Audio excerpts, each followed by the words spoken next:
Message from Sunnahfollowers. This is from shirk. We need to unite. Sisters, wear your hijab. Wear your beards. Be proud of your beards.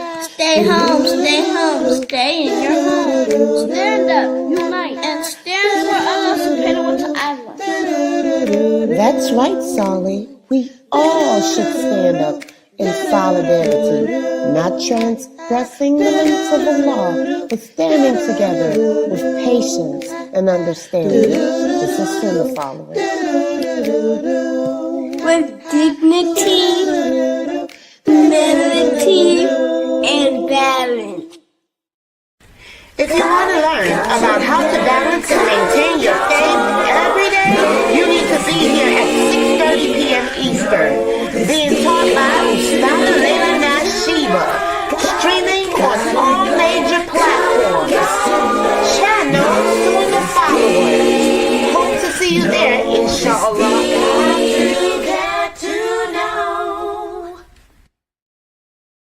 Assalamu alaikum. This is Yusuf and this is Ayub. And if you are benefiting like we are from the classes and the ongoing programming and tuning into the Sunnahfollowers, please donate. Let this be an ongoing sadaqah jariyah on your behalf. You're helping the kids, the converts, and everyone seeking knowledge. And it's a wealth of information every day you tune in. Don't forget, you are being rewarded for your generous donations to keep this programming on air. You know, just like what you're hearing, put your dollar where the dollar's at. Right here on Sunnahfollowers. Don't forget, donate. Right here to Sunnahfollowers and dollars at. Assalamu alaikum rahmatullahi wa barakatuh.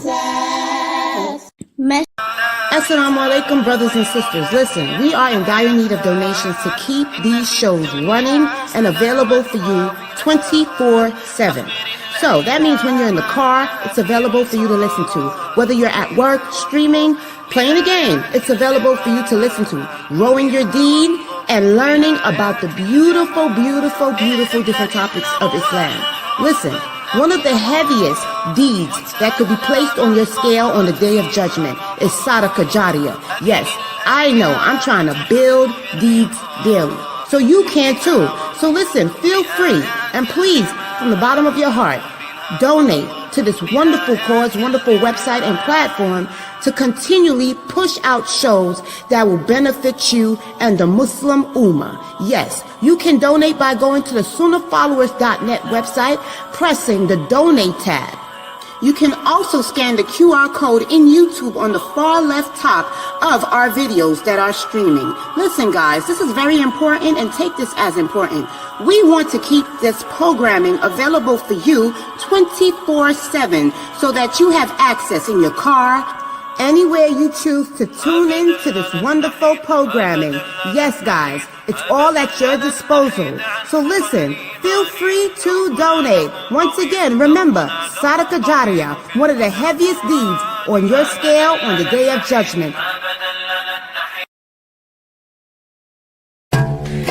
Sunnahfollowers presents a new hadith class taught by Ustada Layla Nashiba, Riyadus Salihin, every Monday and Wednesday nights at 9:30 p.m. Eastern.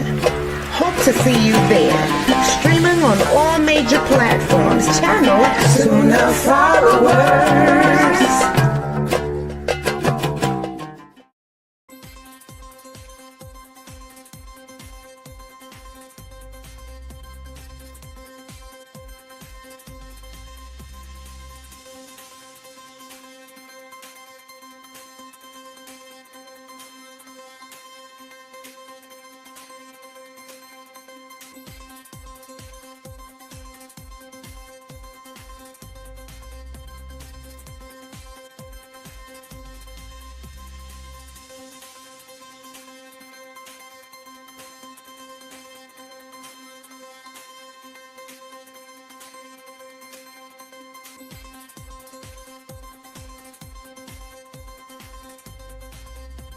The Mukasa Tafsir.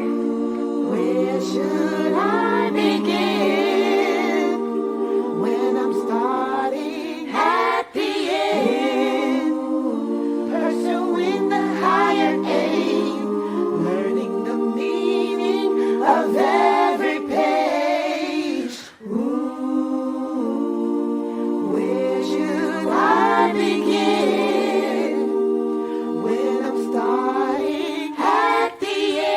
Another addition to your Islamic education, Maqasidic Tafsir, Healing and Governance, The Transformative Path of Saba As-Tiwal, written by Dr. Kareem Abu Zaid. Join Ustada Layla Nashiba every Tuesdays and Thursdays at 9:30 p.m., streaming all major platforms, channel Sunnahfollowers.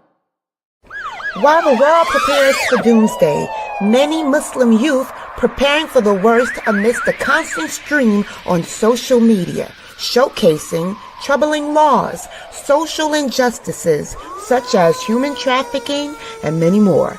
Through an Islamic lens, these overwhelming challenges are often viewed as tests that demand both spiritual resilience and worldly action. Preparation is not about passive despair, but about strengthening one's reliance on Allah. Join us at 9:30 p.m. Eastern as Ustada Layla Nashiba shows us how to prepare using Islamic tools and insight, such as channeling anxiety into community organizing, deepening our spiritual practices, seeing the struggle for a better world as an inherent part of our worship, like the Prophet Muhammad and those righteous predecessors. Streaming on all major platforms, channel Sunnahfollowers. You will make it through. The fitra is awake in you. With Quran and Sunnah by your side, here's a place where it will thrive. You will make it through. You will make it through. The fitra is awake in you. With Quran and Sunnah on your side, here's a place where it will thrive. You will make it through. With Quran and Sunnah on your side, here's a place where it will thrive. You will make it through.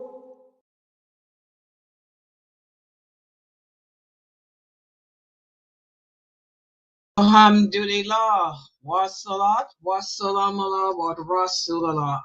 I'd like to welcome everybody to our Aqidah class for tonight. This is our Aqidah class that's based on the book written by Dr. Kareem Abu Zaid entitled Diluting El-Wala Wal-Bara. And El-Wala Wal-Bara is a part of the Shahada that we pronounce every day. And right before class began today, I was having a discussion with the elderly ladies in our Zoom room. We were discussing, is this something that we really need to, talk about? We were talking about the classes as I was preparing my PowerPoint. And I was speaking about how, sometimes when I give the quizzes, a lot of times, we struggle. A lot of my students struggle with the answers. Oftentimes because they're not here. It's been summer. We've had a beautiful summer. And oftentimes because they're busy, taking care of cooking and cleaning and maintaining the children and milking the cows. I have some of my sisters are farm women, they have farms and ranches. That's not a farm, it's a ranch. They live on ranches with their husbands. They're cowgirls. Oh yeah. We have cowgirls. So they're with the horses and the cows and the chickens and the sheep and the goats. So, they have to, they multitask like their teacher. We are multitasking women, So, so oftentimes we can't pay attention. We're not too attentive during class because we know maybe the goat ran away and is in the neighbor's yard, or the chickens, have come out of the coop, hubby needs help with the tractor, Layla's gonna kill me. But anyway, we're not attentive in class as we should be. So we were talking about that, and then we were saying, well, some of the sisters were saying, well, maybe, oftentimes we have to think, well, maybe this is something that I don't need to learn because I don't go nowhere. I don't have to deal with issues or deal with people. And I had to remind them, well, all of this is Tawheed. I mean, this is Aqidah. All of this is something that we do need to know. I mean, allegiance. El-Wala refers to having allegiance to Allah, allegiance to this religion. This is something that we are required to know as Muslims. And El-Bara refers to disassociation, disassociating ourselves from those things, those people that come between us and Allah, that stand in the way of our religious beliefs. So all the things that I'm teaching in this class, everything that I teach in this class, these are all things that we are supposed to know as Muslims. It's not like history where we don't have to know this stuff. It's not like biography. This is Aqidah, Aqidah, Aqidah, Tawheed. These are the things that we need to know, that we have to know in order to get through the questioning of the grave, in order to be strong and deal with the trials of life. Nothing that I'm covering is optional in these classes here. Everything here is obligatory. If every Muslim understood the concept and the principles of allegiance and disassociation, then we would be dynamic. We would be like those companions. We would have leadership on this earth like they had. Okay, we would be the best of this nation like they were. We would be of those 75,000 who would enter paradise without having to be held accountable, because we would have earned the love of Allah, and He would have forgiven us of our sins like they are. There would not be no need for any books to be written about El-Wala wal-Bara. There was no need for books to be written about this during the early generations, because those original companions and their predecessors understood these principles. They understood these concepts. So yes, all of this stuff that I'm teaching, you need to know. And it's because that we don't know this stuff that we have Muslims today celebrating birthdays. We even have men of fiqh, men who have titles. I can't believe it. We have men who have degrees and titles of fiqh putting out Islamic verdicts saying that it's okay to celebrate birthdays, when that's not what those original companions did. That's not what their predecessors did. That's not what the prophet said or did.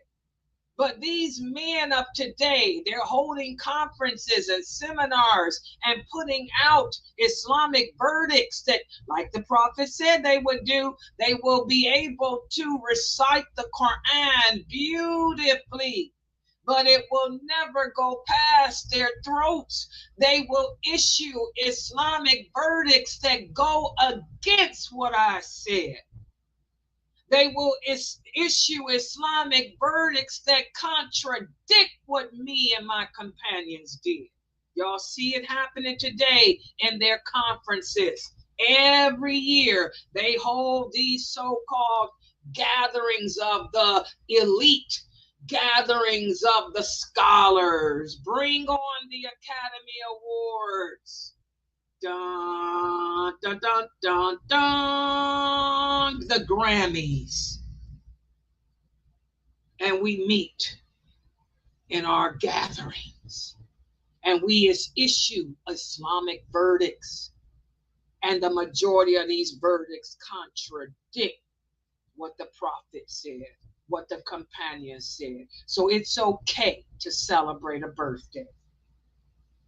even though a birthday is an action of worship, and all actions of worship go against Tawheed. And you don't need a degree in fiqh to understand that. All you need is the seed of Tawheed to have been planted in your heart and nurtured and cultivated in good soil over your lifetime, and to have not been corrupted with fame.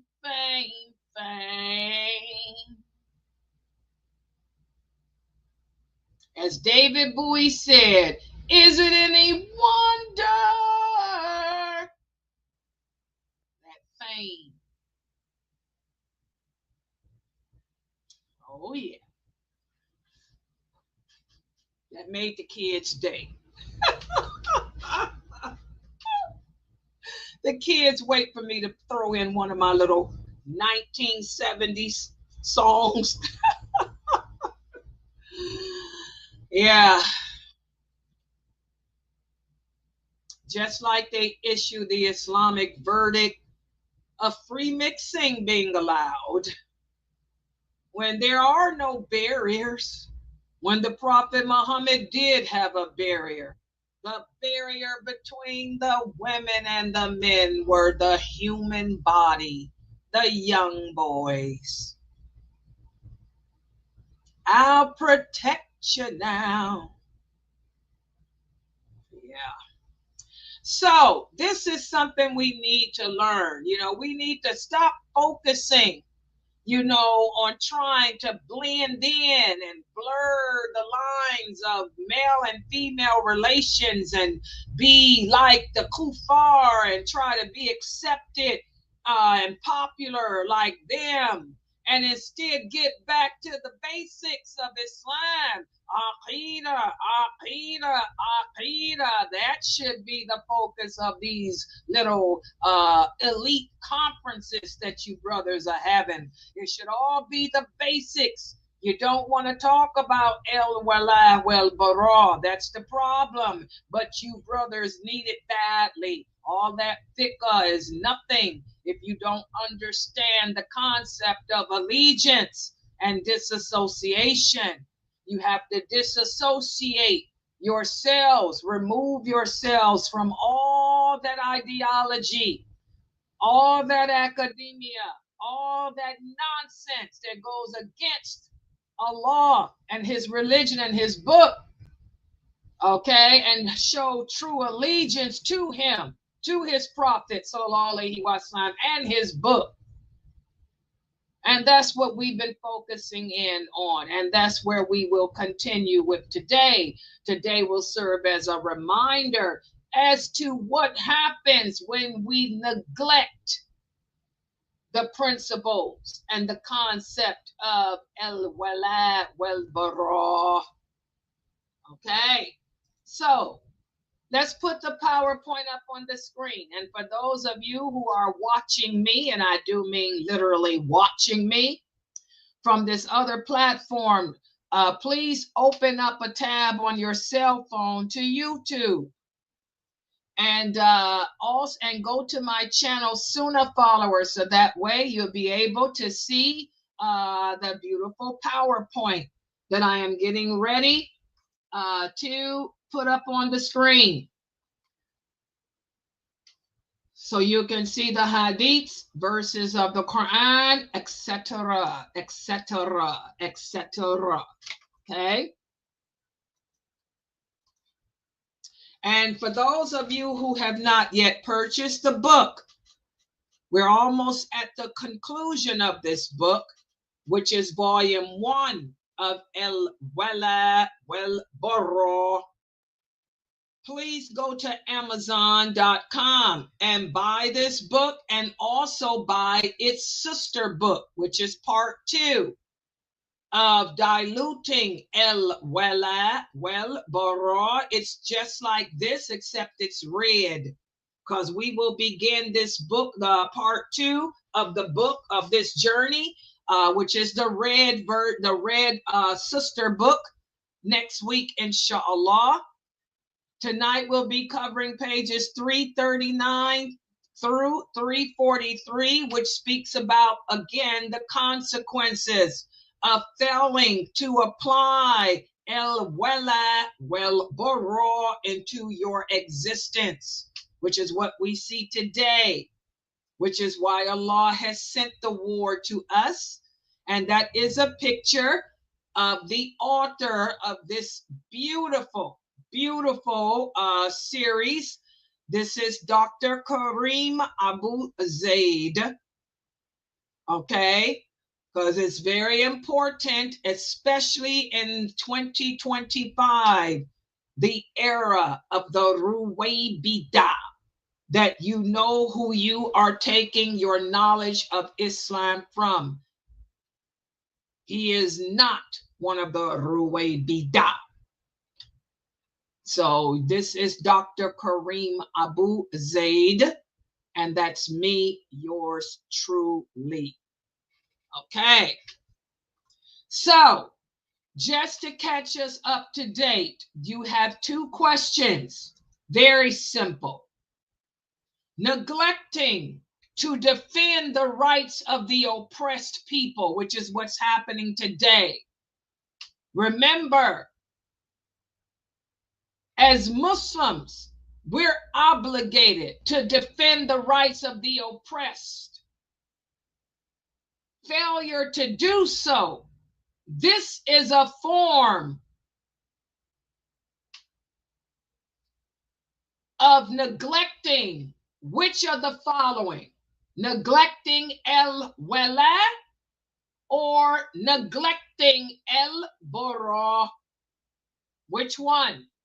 If you fail to defend the rights of the oppressed, are you violating el-wala, which is part of the shahada, or are you violating el-bara?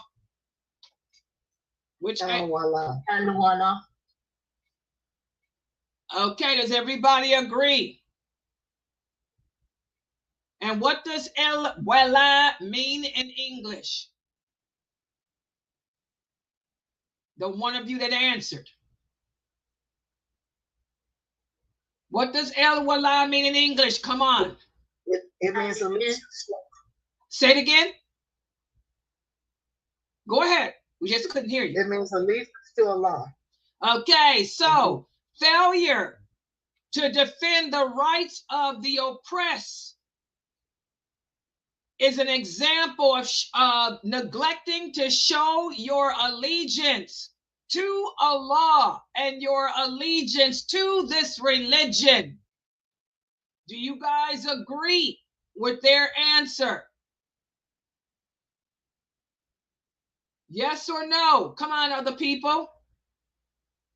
Good job. Yes, this answer is correct. El-wala is showing allegiance. Islam requires us, as Muslims, we're supposed to defend the rights of the oppressed. What about if the oppressed is a non-Muslim? Do we stand up and defend the rights of the oppressed if it's a non-Muslim? Yes or no? Yes. Yes, even if it's against a non-Muslim. That shows that we're not terrorists. We don't stand by and allow anyone to be oppressed. Remember, our Prophet, sallallahu alaihi wasallam, whenever he sent an ambassador to another place to give dawah, one of the things he would tell them before they left is beware of how you treat people, how you treat these non-Muslims, because there is no screen between the supplication of a person who is oppressed and Allah. What does that mean? It doesn't matter if the person is a non-Muslim. It doesn't even matter if it's an animal. There is no screen between an oppressed creation and Allah. When the ant saw the army of Solomon approaching, the ant made dua and said, "Oh Allah, please don't allow Solomon's army to step on us." And Allah answered the ant's dua. Allah does not like oppression. Allah does not like injustice. Allah is the creator of all things. Don't go around oppressing Allah's creation, not a bird. When the prophet was out with his companions and he heard a bird screaming and yelling, he said, "Who took that bird's eggs? Put that bird's eggs back in its nest. Do not oppress Allah's creation."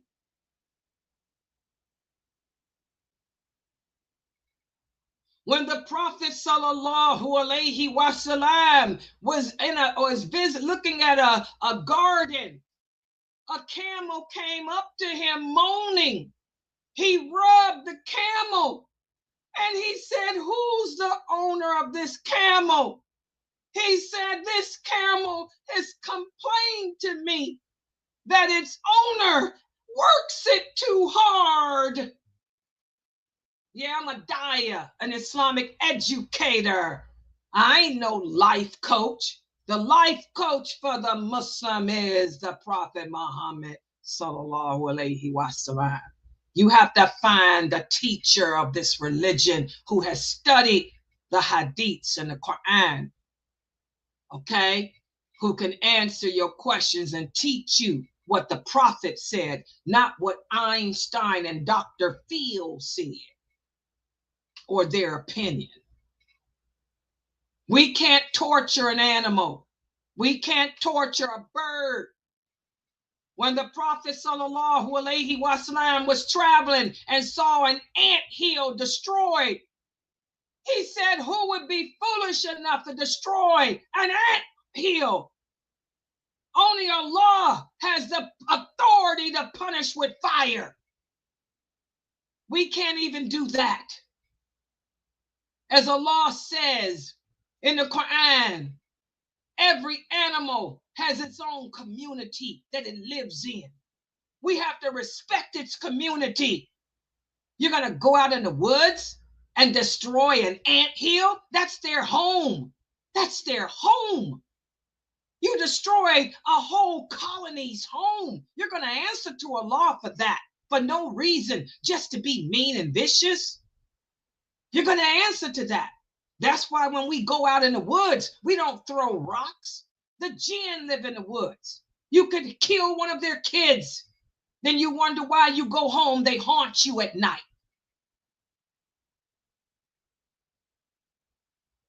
We don't oppress anyone or anything. Subhanallah, Muslims. And we wonder why Allah has sent the war to us, why Allah has sent so many tragedies to us. We've become a wicked bunch of people, haven't we? We don't understand the basics of our religion. We're busybodies. We're into the gossip. We're into everything except Aqidah, Aqidah, Aqidah, Tawheed. You gotta learn this religion. You have to learn Aqidah. You need to focus on what I'm teaching here. The stories are nice, but this is what you need to learn, this stuff here. Because this is the stuff that's gonna throw you in a hellfire because you don't know it. And you went around destroying, oppressing Allah's earth, oppressing his creation. Okay. Next question. Maintaining a good relationship with all people is a form of which of the following? El-wala or el-bara?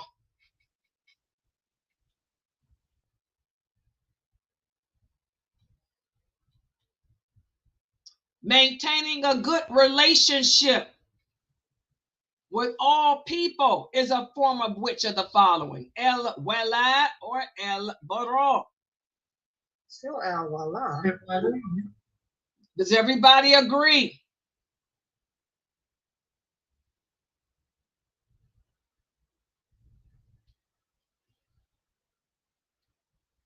Yes, that's a form of showing your allegiance. You're supposed to have allegiance, maintain a good relationship with the people.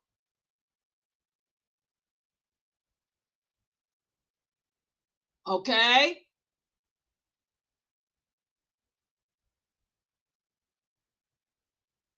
And yes, good job. You can also, good job, Brother Anthony. Good job, Brother Edward. You can also say it's El Bara too. It could be either one. Exactly. It could be El Bara too, because you distance yourself. Good job, Brother Anthony. Because you're going to distance yourself from anything that contradicts what Allah says too. Good job. This can be either one. If someone tells you to not form a good relationship, you distance yourself from that. So this is either one. Good job, Brother Anthony and Brother Edward. Good job. MashaAllah. Good job, Zoom too. Either one, depending on how you use it.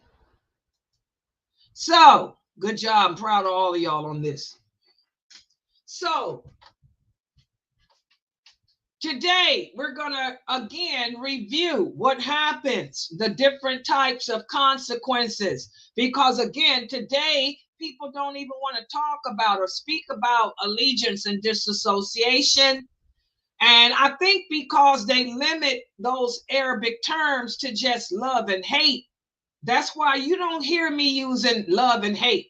El wala doesn't mean love and el well bara hate. It goes deeper than that.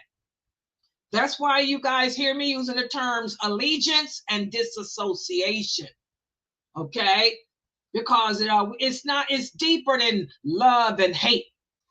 So let's put the PowerPoint up here, and I want everyone to pay attention.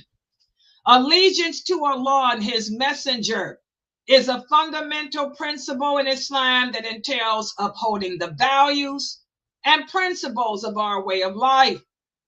One aspect of allegiance is avoiding associating with people or groups who actively or passively oppose Islam. Everyone should know that, but unfortunately they don't. A lot of you brothers, how many of you Muslim men are married to Kafir women who hate Islam?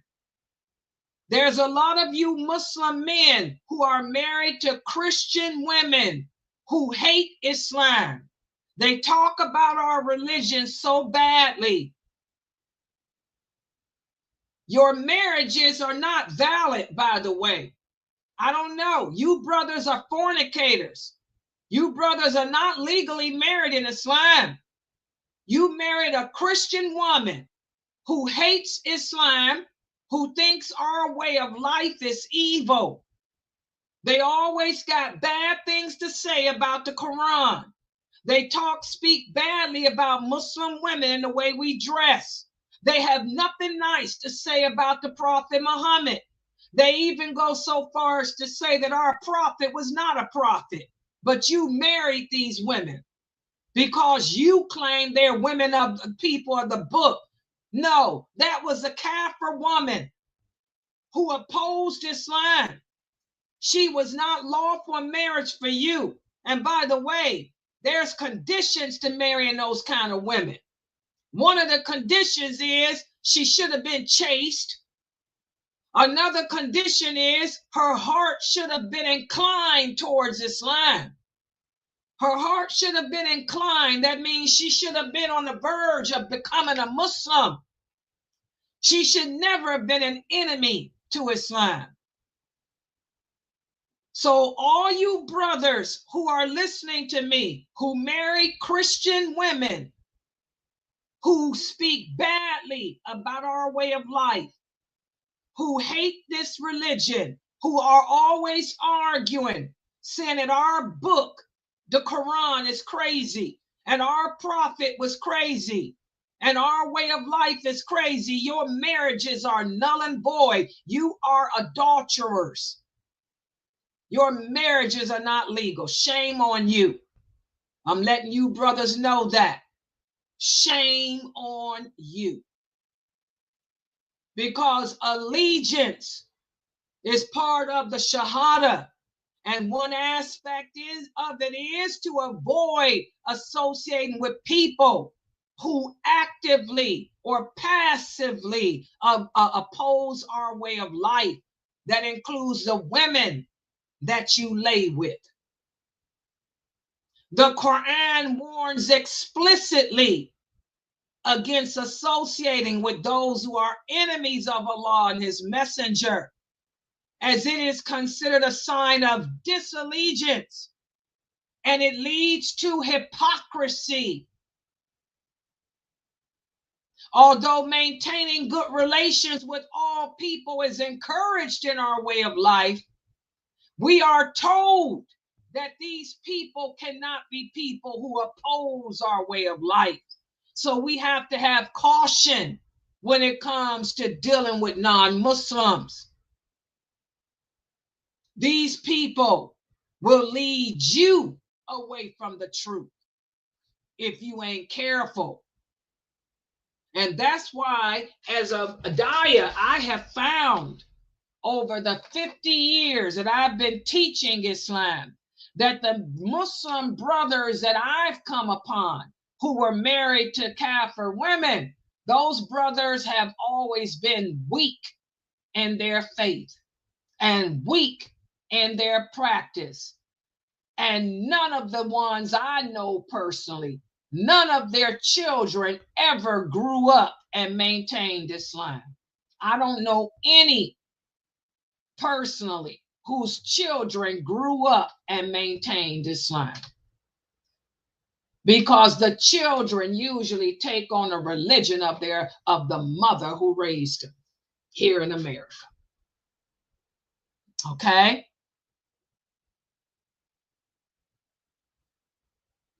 Another form of associating with those who oppose Islam is participating in conferences or events organized by people or groups who promote shirk or innovations or distorted teachings of Islam. And this is very common here in America with the brothers and sisters who call themselves Dawah brothers or Dawah sisters when they're really not. But you know, this is the days of social media influencers. A lot of these social media influencers, you know, they participate in these conferences. They participate in these so-called Islamic events that are organized by people and groups who promote innovations and things that go against the true teachings of Islam. That's why you don't see Layla participating in them. You know, these type of actions not only go against our true Islamic principles, but they also undermine al-wala wal-bara. They undermine the principles of allegiance and disassociation. The free mixing, the way the women dress, the way the women and men are sitting together at the tables, and the footsies that's going on underneath the tables, the failure to lower the gazes, the way the women are displaying themselves publicly, pressing their breasts, and the booty touche, touche, touche, touche that they're doing when the men walk by. I can't be a part of that. the way the women are on the stages in front of the men speaking, the gestures the women are making to emphasize their lips, the glossiness of the lipstick, the tightness of the way they push the hands on the hips. I cannot be a part of that. That's why you don't see Layla Nashiva. Well, they wouldn't invite me anyway. I'm the Wahhabi. The Wahhabis never invited to those type of events anyway, but I wouldn't go if I was. Okay? The Wahhabi would have to shut it down. You know, I'd shut it down with my hadiths. You know, we're not supposed to participate in that stuff, guys. Allah tells us in the Quran, do not sit in the company of those who commit sin. We can't do that. If you're a person that truly believes La ilaha illallah and fears Allah, you wouldn't sit in that company. I wouldn't feel comfortable because Allah could send a lightning bolt at any moment. Allah can cause a chandelier to fall on top of your head at any moment. You have all these women, all these men claiming to be people of knowledge, you know, people who know the Quran and all of this. Allah can cause that roof to fall in, and you sitting in that company with these innovators, these deviators, and all this filth going on, this free mixing. And don't tell me that the Prophet used to sit at the table with the women. First of all, the Quraysh were related. Let me talk about that. The tribes, they were all related. They were first cousins, second cousins, third cousins, and they were married. They were married. You had the wives sitting next to each other, not the Prophet sitting next to a woman who was not his wife. And they weren't playing footsie underneath the table. Jealous as Aisha was, she wasn't going to have nobody playing footsie with her man. And Salama, are you crazy? She was the first cousin of Khalid bin Walid. She'd have knifed you. Are you crazy? They didn't do that nonsense. These were God-fearing companions. And they were all related. Are you people crazy? Don't you dare try to compare yourself with a handful of people. Plus, they were only a handful. Those original companions were a handful, and they were all basically related to each other. You got hundreds of people. You got hundreds of people sitting together in these dining rooms who ain't related to nobody. The women dressed in tight-fitting clothing with perfume on. Forget about the makeup. With this perfume on that you can smell a mile away that can arouse a mouse. That can arouse a mouse. Okay? With belts on. These women didn't wear no belts. With not wearing a proper hijab. With diamonds and sequins and glitter. And eyelashes going to the moon. With loud voices. The Prophet said, Allah says, soft, make your voices loud in the public. But you don't cackle like hens. These women are cackling like hens and stomping their feet with bangles on, the way the prostitutes did to get attention, with their bangles on to get the attention of the men. That's why Umar, let me give y'all the answer to the question y'all asked Mukhtar about. Why did Umar stop the women from coming to the mosque? Umar, radiallahu anha, he did not stop the women from coming to the mosque. What he did was he stopped them from staying around after night, because the women started doing what you sisters do.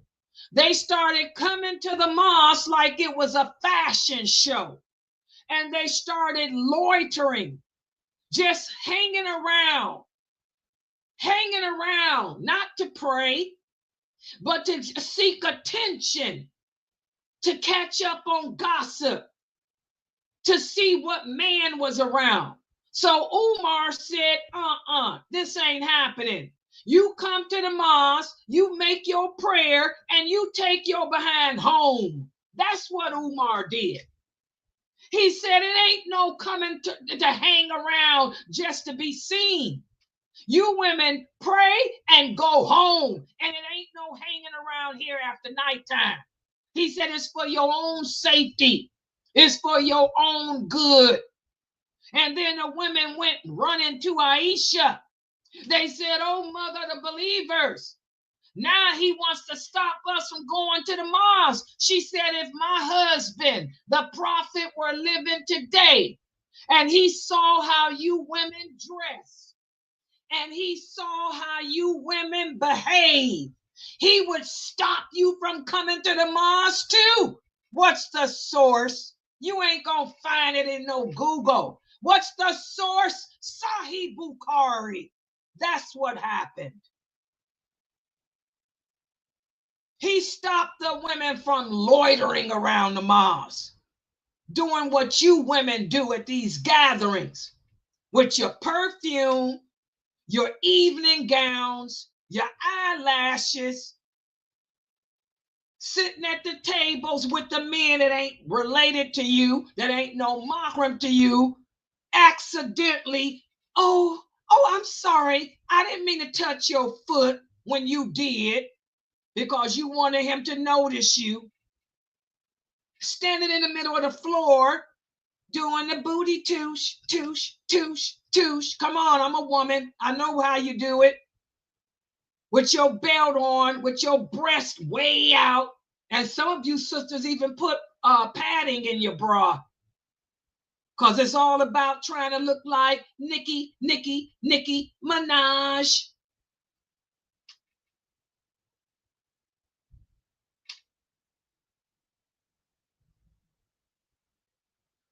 You sisters ain't fooling nobody, but maybe the stupid men that fall for it. And that's why you women end up with broken hearts and broken other parts of your bodies too, illegally. So, participating in conferences or events that's organized by people or groups that promote shirk, innovations, or distorted teachings of Islam, this is another form, of association and associating with those who oppose Islam. We're not supposed to do that. Allah is clear. He says, do not sit in the company with those who mock this religion. Do not sit in the company with those who commit sin. So we have to be cautious about the influence of these individuals or groups. And we don't participate. We don't go to these type of events. I don't care who the speaker is. The speaker's crazy. If he's a good speaker, he wouldn't be there. You ain't gonna catch I can guarantee you will never see Sheikh Mohammed Saeed Atli at an event like that. If there's free mixing and women on the stage, you will never see Sheikh Mohammed Saeed Atli at an event like that. He wouldn't be there. And I think I can say this too. You will never see, inshallah, Dr. Kareem Abu Zaid as part of a conference group where there's free mixing with women and men sitting together at tables. And there's women on stage with the men speaking. I don't believe you would ever see Dr. Kareem Abu Zaid as part of that either.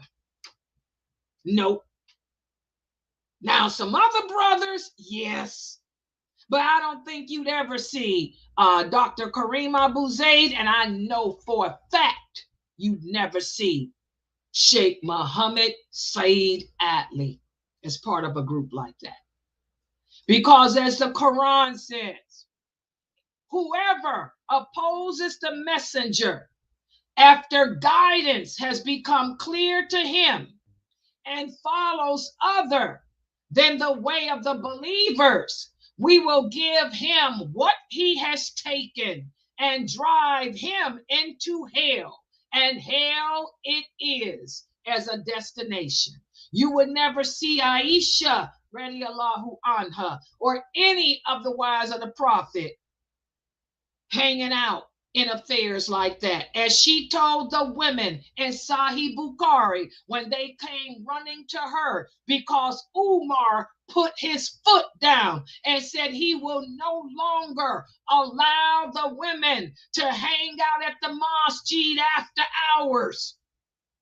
You pray and go home. When the women came to Aisha complaining that Umar was kicking them out the mosque, as she said, if my husband were alive today and saw how you dress and how you behave at the mosque, he wouldn't allow you there either. So Aisha would have no parts in that crap either.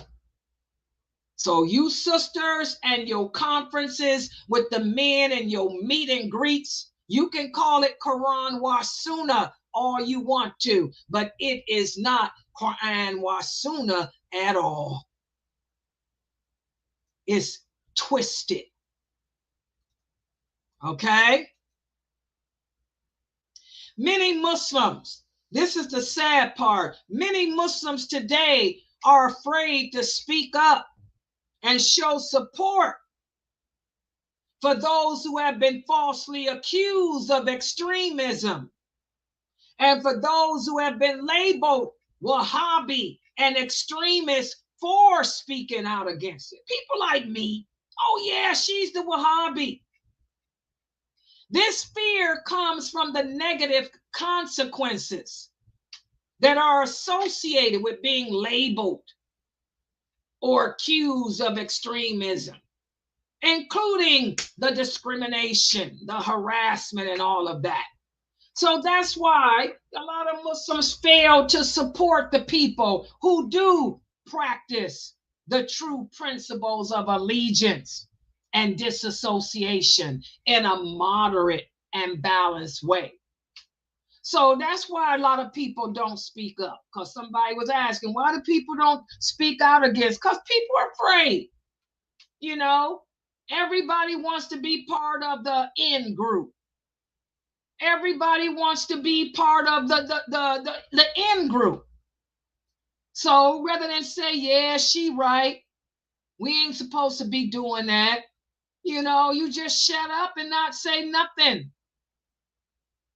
But this is wrong. As Muslims, we have to stand up for what is right, despite the adversity, despite the persecution. The Prophet Muhammad sallallahu alaihi wasallam always stood up for what was right. So did those original companions. Okay? As true Muslims, we're supposed to support those who adhere to the principles of allegiance and disassociation in the moderate and balanced way. And this type of support includes speaking out when people unjustly accuse them. Somebody call that person a Wahhabi. First of all, you say, mashallah, it's a good thing that she's a Wahhabi. We need more Wahhabis around because most people today are so far away from the true Islam. That's why Allah sent the war. And then you tell them, you know, she ain't no Wahhabi. She's just a person that adheres to the Quran and Sunnah. Look what they called Umar. People accuse Umar of being mean and harsh and evil, when Umar was the most compassionate person ever. He just didn't play when it came to the laws of Allah. Subhanallah. So we have to get over this fear of being called a terrorist or an extremist, because we uphold the truth. That's part of al-wala wal-bara. We have to stand up for what is right and disassociate from that which is wrong, even if it means disassociating from our own family members. That happens a lot. Sometimes you will find yourself in a situation where you have to disassociate from your own family because your own family is misguided. Your own family is into the life of this world. Your own family is Muslim, but they're on a crooked path. And of course, part of allegiance and disassociation entails that we are, as Muslims, supposed to share the true message of Islam with non-Muslims. Remember, Allah tells us in the Quran, in the interpretation of the meaning, invite to the way of your Lord with wisdom and good instruction, and argue with them in the best way.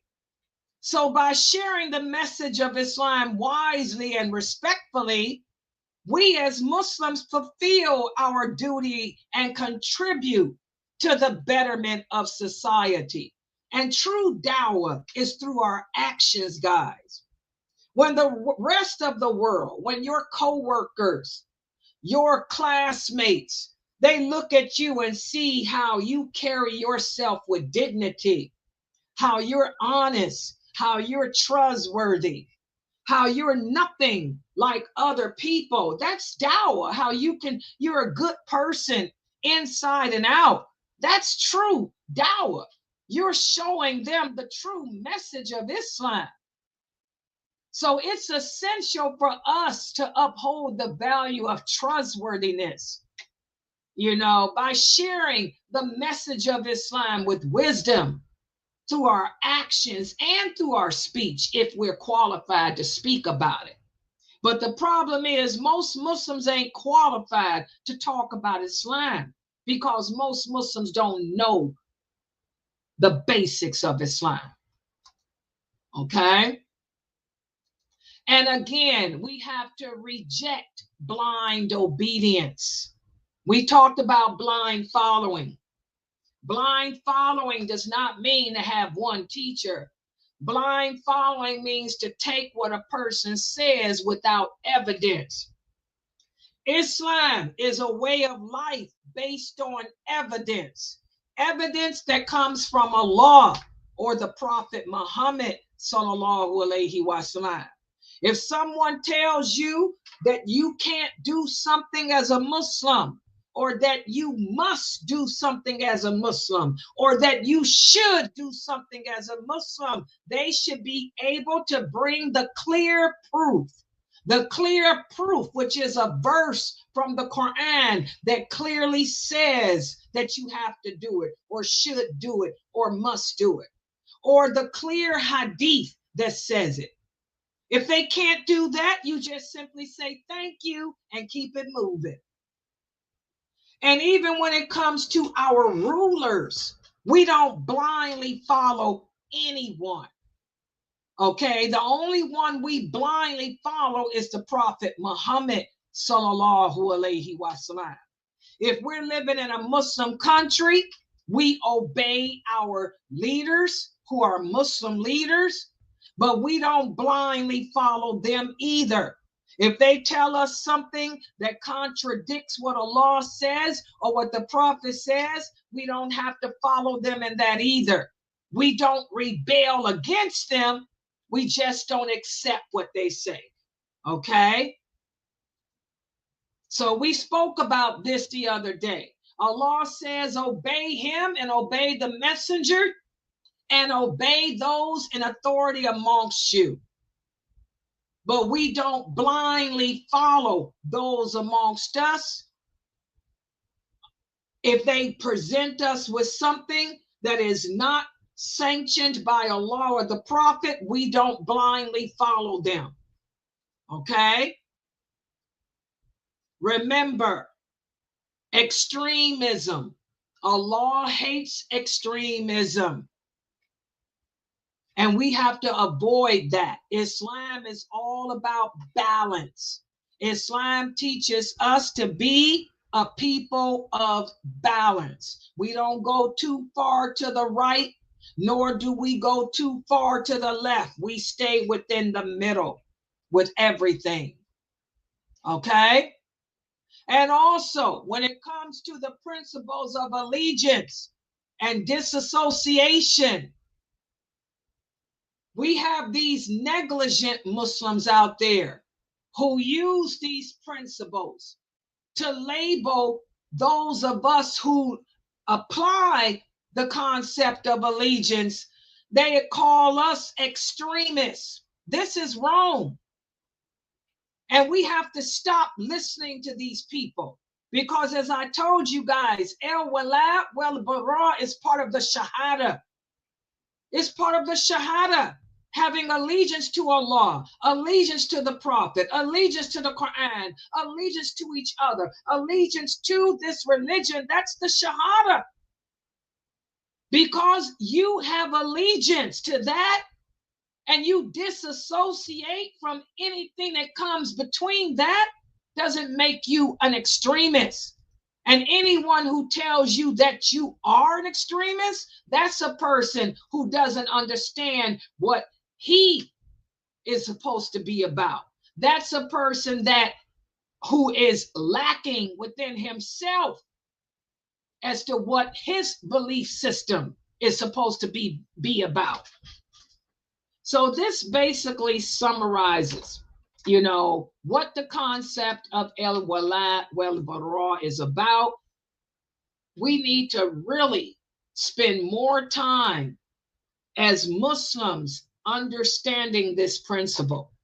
We need to study it more. We need to review it more, and we need to learn how to implement it more into our lives, because until we understand the concept of al-wala wal-bara, we'll never be strong like those original companions. We'll never earn the love and mercy of Allah like they did. We'll never be able to handle the trials of life as we should, and Allah will never lift this war away from us either. All right. Are there any questions or comments? Any questions or comments? All right. I'm going to stop right here. And let me remind you guys, we have another class tonight at 9:30. The Mecca-Siddiq Tafsir Volume 3 is tonight at 9:30. Please make sure you guys are here for that. We'll be continuing with chapter 2.7 of the book, which speaks about governance, the Muslim Islamic governance. The pillar, yes, we'll be going over the next pillar, which is pillar number 5, the 5th pillar of Islamic governance. Yeah, that'll be tonight at 9:30. Yes, I'll give you a quiz too. All right, no questions? Okay, inshallah, I'm going to log out for right now. I'll be back at 9:30. Subhanaka Allahumma wa bihamdika ashhadu an la ilaha illa anta astaghfiruka wa atubu ilaik. Assalamu alaikum. See you guys in about another hour and a half, inshallah.